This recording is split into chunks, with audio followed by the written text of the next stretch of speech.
Quand Francis Huster m'a raconté la vie d'Horowitz, je me suis tout de suite penché sur son destin.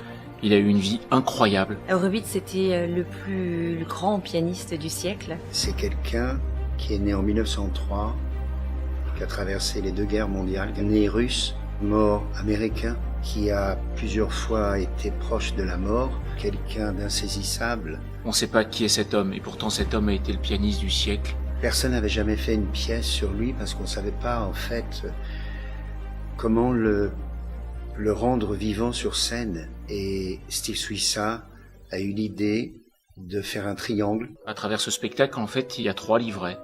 Il y a celui qui se fait en images, il y a celui qui se fait dans les mots et l'émotion, il y a celui qui se fait dans la musique. La musique, donc Claire-Marie Leguet qui est une virtuose. J'incarne l'âme d'Horowitz, j'incarne la douleur dans sa vie, j'incarne plusieurs personnages, sa mère, sa fille. Elle interprète les morceaux qui sont les plus vibrants dans la vie d'Horowitz. Les œuvres qui sont jouées pendant cette pièce sont des œuvres qui ont toutes été jouées par Horowitz, qui était même parmi ses œuvres fétiches. Le deuxième point du triangle de Steve Suissa, c'est la parole. Le dialogue entre la musique et le texte sont portés par la présence de Francis Huster, qui a écrit ce texte et qui le dit avec une sincérité et une profondeur tout à fait extraordinaire. Il a fallu écrire un texte qui ressemble à Horowitz.